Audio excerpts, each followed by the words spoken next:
Chapter 4. The Tuckett kitchen wasn't built so much with wood and nails as it was with noise. 6 Tuckett boys, broad-shouldered, dirt-smeared, and sun-bronzed, crammed around the long wooden table like a pack of restless wolves. Their overlapping laughter echoed down the hallways, bouncing off the walls and floorboards, a wildfire of sound no one tried to contain. The scent of roasted chicken and buttery biscuits clung to the air, warm and rich, drifting from the stove like a promise. At the center of it all moved Miss Tuckett, steady as a metronome, ladling mashed potatoes, sliding trays, rotating pans, never once missing a beat. She navigated the chaos like she was part conductor, part magician.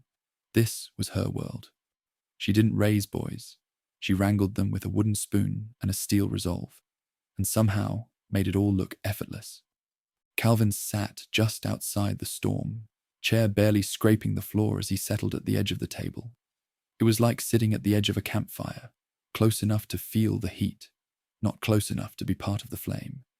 His plate was already half loaded by the time he landed beside Winstead, the only one of the Tuckett boys who didn't look like he'd been shaped by farm tools and fieldwork. Winstead had a wiry frame, sharp elbows, and those overly stylish glasses that somehow stayed spotless, even in a house this wild. He always looked like a city kid who'd wandered in by mistake and decided to stay just to prove a point. "Where's Paul?" Calvin asked, grabbing a biscuit just as Miss Tuckett dropped a mountain of mashed potatoes onto his plate, like she'd mistaken him for a lumberjack. "Out with the sheep," Winstead said, around a mouthful of food, already elbow-deep in his own plate. Calvin raised a brow. "Shocking." Winstead flashed a grin, cheeks still stuffed. "This one's different. Said he caught something weird." "Weird how? Like glowing eyes? Extra set of ears? What are we talking about here?" Winstead leaned in, lowering his voice like he was delivering classified intel. "Multicolored wool. Swear to the stars. First shearing came out grey, cream, and copper. Second time a whole new set of colors. It's like the sheep's got a mood ring for fur." Calvin blinked, biscuit halfway to his mouth. "You're lying. I swear it on Darby's empty skull," laughed Winstead. "I don't got an empty skull." Darby, the youngest and loudest, shouted, cheeks puffed out with biscuit. "You do compared to me," Winstead said without missing a beat. "Your head's emptier than that ridiculous sheep," Shelton added from the far side of the table. Laughter erupted, wild and unapologetic. Forks clanged against plates. Someone choked on sweet tea. No one seemed to care. At the top of the stairs, Brooklyn paused. She watched Calvin through the balusters, just for a moment. He was smiling. Not fully, not comfortably, but it was there, a sliver of warmth cracking through almost a laugh. And then, just as fast, it slipped away. The sound died in his throat like he'd caught himself enjoying it too much. He always did that. He never really settled in, never let the noise carry him, even here, even with them. Brooklyn straightened her spine. Enough of waiting in doorways, enough of watching from the fringe. Today, she moved. She stepped into the room, cutting through the commotion like a breeze before a storm. Not silence, but a shift, a quiet ripple in the chaos. She was the only Tuckett daughter, and when she entered a room, people noticed. Calvin did. His gaze flicked up, met hers, then dropped just as quickly. Guarded. Always guarded. That look he gave everyone when they got too close. The one that said, "Don't waste your time. I'm not staying." Brooklyn crossed the room, grabbed a chair from against the wall, and slid it into the narrow space between Calvin and Darby. Her movement was unhurried, unapologetic. The boys at the table exchanged looks and nudges, but she ignored them with a well-practiced ease. Calvin didn't move, but she noticed the twitch in his posture, the way his shoulder tensed, how his body leaned just a breath away. Subtle, but enough. Enough to know he still hadn't stopped bracing for impact. She smiled like she hadn't noticed. "Hey, Calvin?" He didn't look up. "Oh, hey, Brooklyn." Flat. Mechanical. A reflex more than a greeting. Conversation dipped, just for a second, like the house itself had paused to take a breath. Brooklyn leaned in, voice light. No one told us you were coming early this year. Did Abram volunteer you for free farm labor again? Across the table, Bristol grinned. There's certainly enough to go around. We've got a badger to deal with. Mean one too, Cranston chimed in. Been ripping through the garden like it owns the place. Brooklyn raised her eyebrows at Calvin. Sounds like your expertise is required. Calvin stabbed his biscuit into his potatoes like he was arming for war. Across the table, the boys kept ramping up the story, shouting over each other, weaving tales about the badger's size, speed, rumored intelligence. Darby bounced in his seat, vibrating with excitement. Brooklyn waited for Abram to intervene, to remind them that nature had balance, that hunting wasn't a game, that every creature had its place. But he didn't. He just sighed. Calvin took it as the go-ahead. May I be excused? You're a guest, Abram replied without looking up. Don't forget that. Then, a beat later, Brooklyn goes with you. Calvin stopped mid-reach, fork hovering. Brooklyn blinked. What? She's going, Abram said again with finality. Calvin turned to her, half incredulous. Why?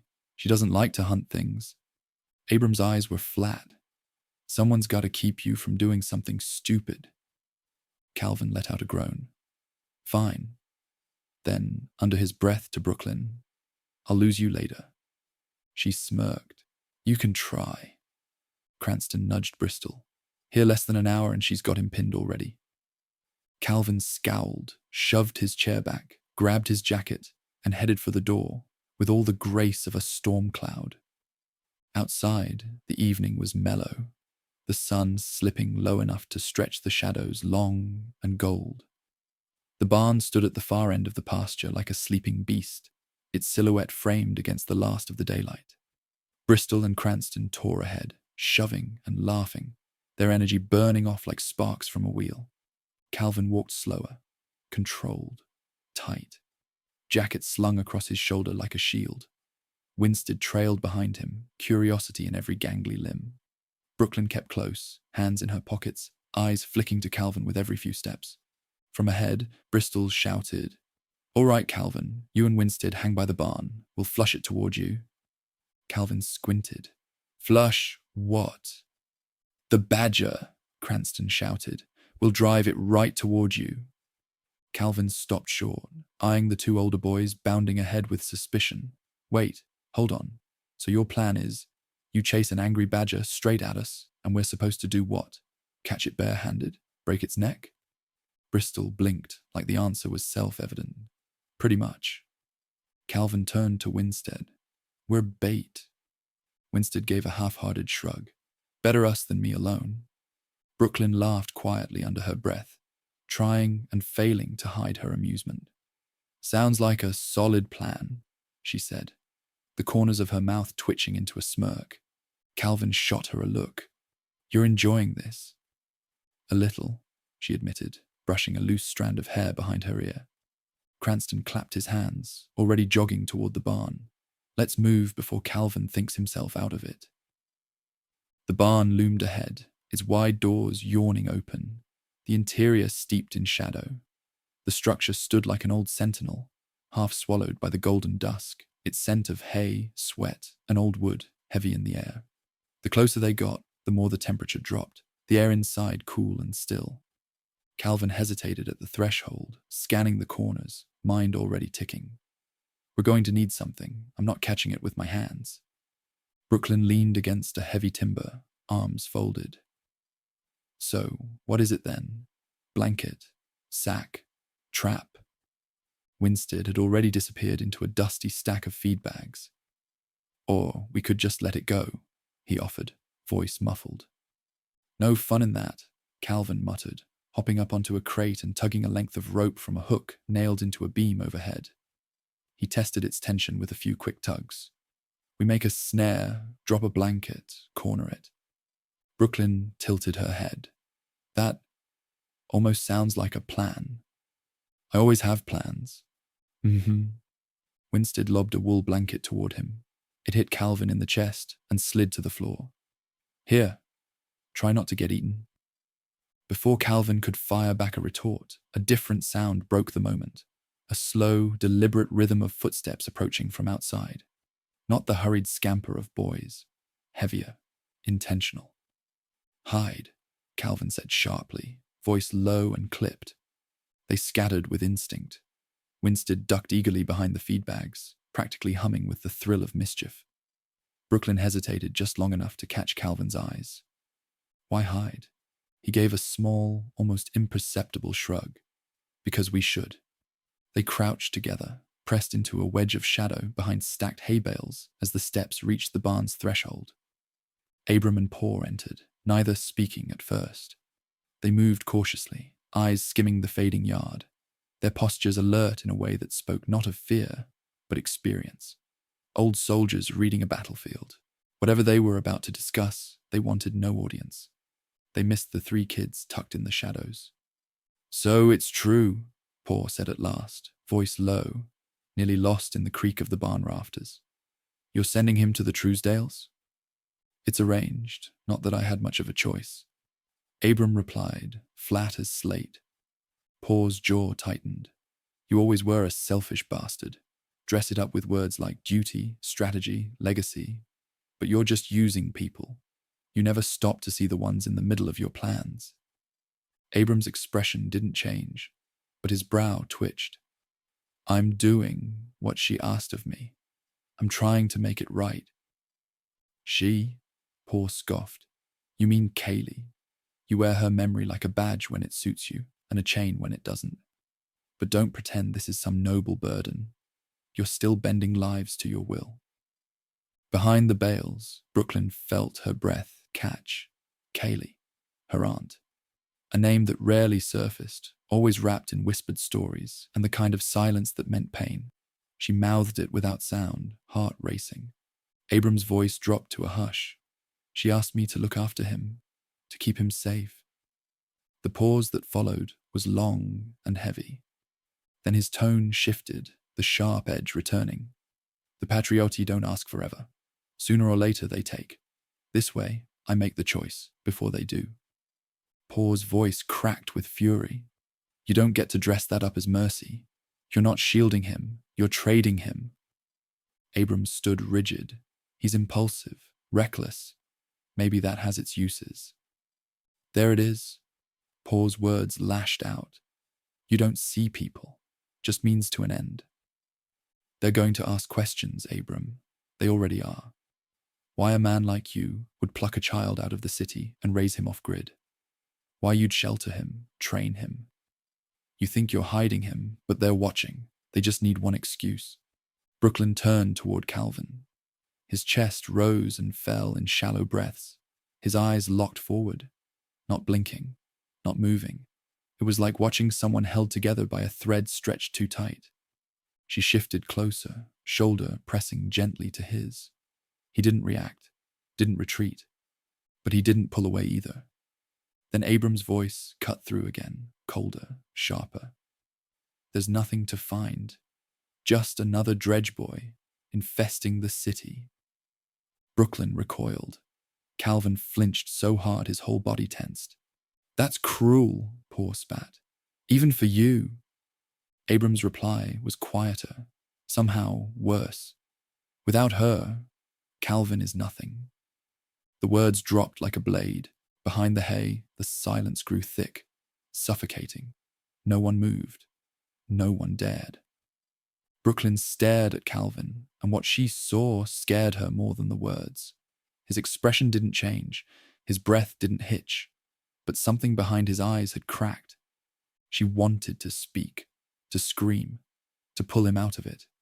But instead, she stayed, beside him, holding still in the dark. Silence closed in. Paul stared at him, disbelief flickering behind narrowed eyes. "I've seen it, Abram, that fleck in his eye. It's real. Whatever you buried, it's still there." Abram exhaled heavily. "It's almost nothing," he muttered. And inside Praxis, under the haze of that cursed power grid, whatever Mark hides there, whatever is left of what he could have been, it'll disappear entirely. Calvin reached up, touching just below his eye. But he wasn't thinking about that. He was stuck on one thing. Just another dredge boy, infesting the city. The words curled inside him like rot. He wasn't angry. He was ashamed. Brooklyn watched it all, how the weight of it crushed him. The edge he carried like armor, gone. What remained looked lost. Without hesitation, she moved closer, curling into his side. Her hand found his, slow but certain. He didn't resist. He let her. Abram exhaled again, a different weight behind it. All that aside, he said, Daxton likes to talk. Too much. If Calvin's going to be there, maybe he'll overhear something useful. Paul frowned. What are you hoping he hears? Abram hesitated only a moment. Milford wasn't an accident. I've received a message from someone I trust. It was Ash Fall. Paul blinked. The words hit like a slap. That can't be, he whispered. Ash Fall's gone. Buried. Destroyed. I don't think so, Abram said. And if someone's trying to recreate it, or worse, revive it, then we need to know. The Patrioti know more than they let on. And Calvin, he's the best chance I have to learn anything they may be hiding. If not, maybe once they see there's nothing special about him, they'll finally stop digging through my life. Maybe they'll finally leave him alone. From outside, the sharp voices of the older Tuckett boys broke through the tension, loud and laughing. There it goes! It doubled back, one of them shouted. That badger's faster than you, Sheldon. A burst of laughter followed. Paul turned his head, listening. Abram followed suit. We'll talk more later, Paul muttered. Abram nodded. When it's quiet again. The two men stepped out into the dimming light of dusk, the barn returning to stillness. And behind the hay, 3 kids remained. Too shaken to speak. Too stunned to move, trying to make sense of what had just been said. The silence that followed was thick and choking. Brooklyn didn't speak. Neither did Winstead. Not at first. Then, what Fleck? Calvin whispered. What are they talking about? Brooklyn turned toward him, staring into his eyes, deeper than she ever had before. It was there, an iridescent fleck, but that wasn't what lasted in her mind. But rather, for the first time since she'd met him, Calvin looked like someone who had lost what little he believed about who he was. They slipped out into the evening, the 3 of them moving like shadows. The barn light had faded behind them, and the world outside seemed colder now, quieter in a way that felt less like peace and more like aftermath. The cool air wrapped around them like a second skin, brushing against their arms, slipping under their collars, carrying secrets no one wanted to say aloud. No one spoke for a while, until Brooklyn broke the silence. You okay? Calvin didn't answer. She didn't press, just gave him space. Then, softly, I don't get it. She walked beside him, steps in rhythm with his. What part? All of it, he admitted. His voice wasn't sharp or defensive, just tired and honest. Brooklyn felt something loosen in her chest. He wasn't pushing her away. Not this time. You think they're lying to you? She asked gently. Calvin shoved his hands into his pockets. I think they're not telling me enough to call it a lie. Brooklyn nodded. That sounds about right. He glanced at her just briefly, but in that look was everything. Thanks for being here. She didn't say anything. She didn't need to. Winstead, walking behind them, apparently decided it was time to speak. Not too sure they know what they're talking about. I mean, getting dumped at a Patrioti house can't be all that bad. It was a stupid thing to say. Winstead always missed the moment, couldn't see reality behind the words. Brooklyn winced. Calvin flinched, but not enough to retreat. Winstead continued, oblivious. I mean, yeah, maybe you've got a weird fleck in your eye, but who doesn't have weird stuff? I've got that birthmark shaped like a spoon. Brooklyn turned and shot him a glare. Winstead blinked. What? Calvin let out a breath, not quite a laugh, but it was something. Brooklyn took the win. They found Bristol and Cranston near the pond's edge. crouched beside a pile of sticks with the same enthusiasm they applied to everything. Chaotic, loud, and overly confident. "It's in there," Cranston whispered, pointing to the low brush. "We just gotta flush it." "I'm not jumping into a bush after it," Calvin said flatly. "Good," Bristol replied, grinning, "because it's coming to you." And it did. The badger exploded from the underbrush like a bolt of fury, all fur, teeth, and rage. It moved with startling speed, snarling as it barreled toward them. Cranston yelped and stumbled backward. Calvin didn't move. Brooklyn saw it all in slow motion. The twitch in Calvin's stance, the way his body settled like a predator bracing for a strike. The badger lunged, and Calvin caught it. Not a block, not a dodge. He caught it, his fingers locked around its throat, boots firm in the earth, muscles tight and unwavering. The badger thrashed wildly. Its claws found his arm. Blood spilled, bright and sudden across his wrist. Calvin didn't flinch. One sharp motion, a brutal snap. The sound of a neck breaking was louder than Brooklyn expected. It echoed through the clearing like something final. The badger went limp. Cranston froze. "Whoa." Bristol blinked. "You actually did it." Calvin dropped the body like it was nothing. Blood smeared his hand, but his face stayed unreadable. Brooklyn stared at him, unmoving.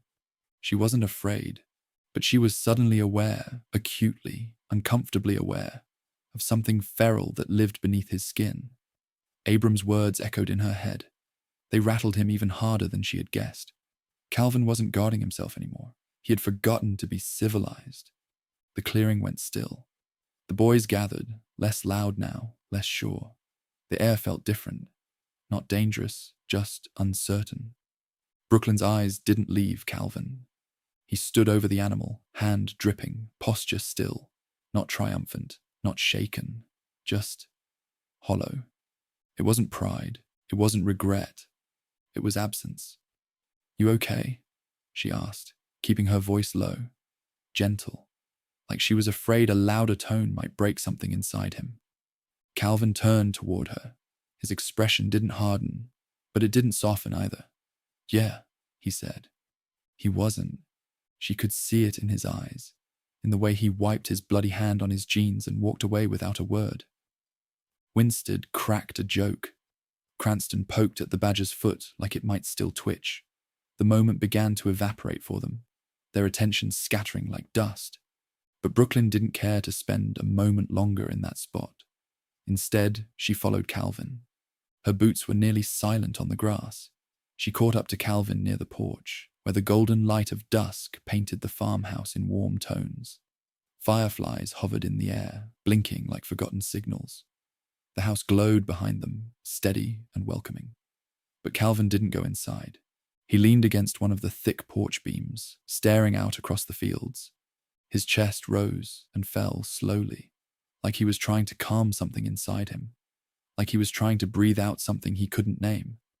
Brooklyn stepped beside him. "About what Abrams said," she began, voice soft. "About the fleck. About the grid." Calvin didn't look at her. "I don't even know what it means." "I don't either," said Brooklyn. He let out a breath, almost a laugh, but it came out flat. "They know more than I do. Mixed half-truths. That's what I've been living on."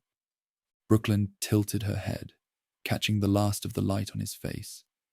"That doesn't mean they understand you, or that they don't care." For a second, she thought he'd snap back. He always did. It was how he protected himself. But he didn't. He turned to her, eyes meeting hers. In the dim light, she saw it again, brighter this time. That iridescent fleck in his green eyes, tiny, unnatural, like a shard of something not entirely human reflecting the dying sun. "You think there's something wrong with me?" "No." Her answer came fast, too fast. She added, quieter, "But I think there's something different." Calvin looked away again. "Different gets watched." "Sometimes," she said. The porch creaked beneath them as he shifted. "I don't remember the day Abram found me," he said. Not really. I think I just remember what I've built from pieces. Stories, guesses, maybe just things I needed to believe. He trailed off. Brooklyn stepped closer. That doesn't matter. What matters is what we do from here. He looked at her again, and this time his eyes softened. I don't know if I want to help, he admitted. If Ash Fall's real, something bad's coming. But I don't know if I care to help Abram fix it. Brooklyn nodded. That's okay, you've got time. They stood in silence, the last of the sun fading. Behind them, the boys were dragging the badger's body toward the barn again, laughter returning, the earlier gravity slipping away.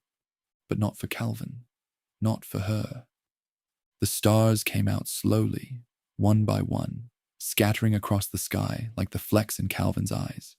He looked up, as he always did, like the sky held answers no one had spoken yet. Brooklyn didn't speak again. She just stayed.